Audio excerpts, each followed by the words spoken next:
the 2009 NBA title. Victors and vandals. The Lakers are champs of the NBA, but the victory celebration turns violent. Election fallout, days of unrest in Iran after a disputed presidential election. And Israeli reaction. Hardliners reject Prime Minister Benjamin Netanyahu's endorsement of a Palestinian state. We're here to tell Netanyahu that he was elected by a majority of people that wanted him to guard the land of Israel. And if he'll betray us again, we'll take him down again. This is the CBS Morning News for Monday, June 15th, 2009. Good morning, everyone. Thanks for joining us. I'm Ross Palombo in for Michelle Geelan. This morning, the LA Lakers are celebrating their 15th NBA title. The Lakers, led by Kobe Bryant, scored 16 unanswered second quarter points. Bryant finished with 30 points, 6 rebounds, and 5 assists, and was named the series MVP to go along with his 4th NBA title. The final score, LA 99, Orlando 86. We'll have much more coming up in sports.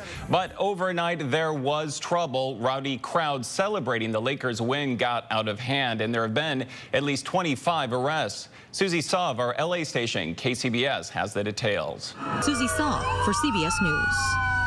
U.S. troops in Afghanistan now have a new commander. General Stanley McChrystal, a 4-star American general, took charge this morning. He replaces General David McKiernan, who was fired last month. McChrystal, who has a long history in special operations, will command a record 56,000 troops in Afghanistan. Now to Iran and the violent fallout from the disputed presidential election there. The defeated candidate, Mir Hossein Mousavi, wants the election annulled and is calling for continued protest. Iranian President Mahmoud Ahmadinejad compares the dissent to passions after a soccer game.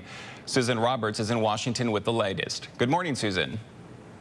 Good morning. Thank you. A hearing is scheduled today on the health of accused Holocaust Museum gunman James von Brunn. The 88-year-old white supremacist is charged in the shooting death of security guard Stephen Johns last week. Yesterday, von Brunn's son apologized for the shooting and said he wished it was his father who died instead of the security guard. 2 Dutch ships are expected to troll the Atlantic Ocean off of Brazil this morning. Each ship is towing a high-tech Navy listening device to help in the search for the flight recorders of Air France Flight 447. Meanwhile, the aerial searches for bodies and debris continues. The Airbus A330 crashed 2 weeks ago. A French accident investigator has already arrived in Brazil to analyze the debris. On the CBS Money Watch, stocks in Asia traded lower this morning. Claire Leka is here in New York with more. Good morning, Claire. Good morning to you, Ross. Bankrupt. Ross? It's a little bit of a mess, but it looks like fun, huh, Claire? Yeah. It does look like a lot of fun, Ross. Okay, Claire Leka here in New York. Thanks a lot. Just ahead on the morning news in Health Watch, a closer look at overhauling healthcare, plus a front row seat to a Kansas twister.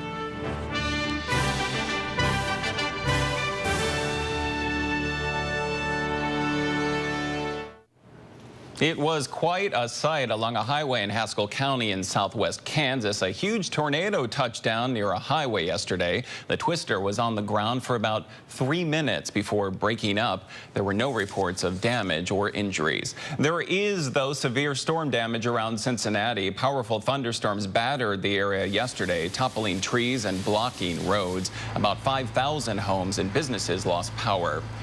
On the CBS Health Watch, Congress is expected to begin work this week on President Obama's plan to significantly change the nation's health care system. Kimberly Dozier has the story. Kimberly Dozier, CBS News, the White House. CBS Health Watch, sponsored by Lipitor. Time now for a check on the national forecast. The latest satellite picture shows that it is a stormy morning across most of the plains. It's nice and clear along the shores of the Gulf Coast. Most of the east is dry, and it's also pleasant around the Great Lakes. Later today, scattered storms will develop over the Appalachians. More storms will soak the Central Plains and mid-Mississippi Valley. It'll be hot and dry along all of the Gulf Coast, and out west, temperatures will continue to be 5 to 10 degrees below normal levels.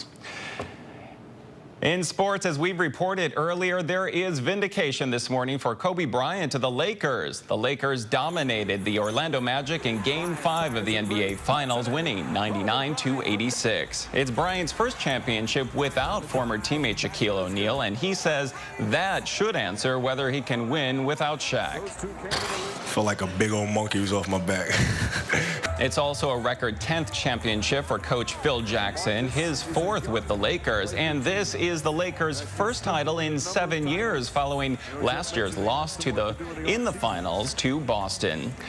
In baseball, the Giants are the best of the Bay Area. Nate Shearholtz hit a 3-run inside the park home run to break open the game in the 3rd. He lined a 2-out pitch to deep right center field, and then the speedy Shearholtz easily beat the throw to the plate. And San Francisco defeated the Oakland A's 7-1 to complete a 3-game sweep. In Texas, Casey Blake of the Dodgers had 4 RBIs, including a 3-run homer. It was his best game in a year, leading L.A. over the Rangers 6-3. And the New York Yankees handed Mets ace Johan Santana the worst start of his career, scoring 9 times in the 4th inning. The Yankees clobbered the Mets 15-0. When we return, another look at this morning's top stories and an update from Tel Aviv as Israel backs a Palestinian state for the first time.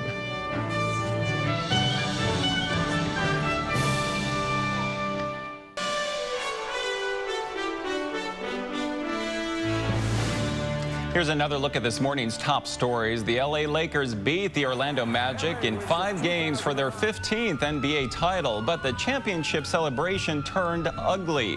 Unlawful crowds surrounded cars and threw bottles and rocks at police.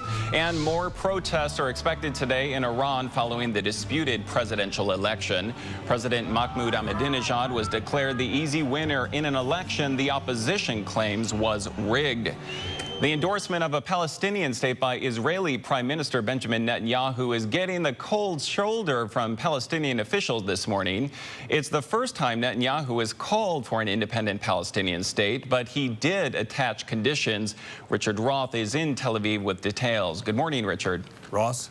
Richard Roth in Tel Aviv, thank you. NASA is expected to decide today whether to launch Space Shuttle Endeavour on Wednesday. Endeavour was scheduled to go to the International Space Station on Saturday, but the mission was postponed when a hydrogen leak was discovered. A Wednesday launch would probably mean a delay for a pair of spacecraft scheduled to blast off to the moon on the same day.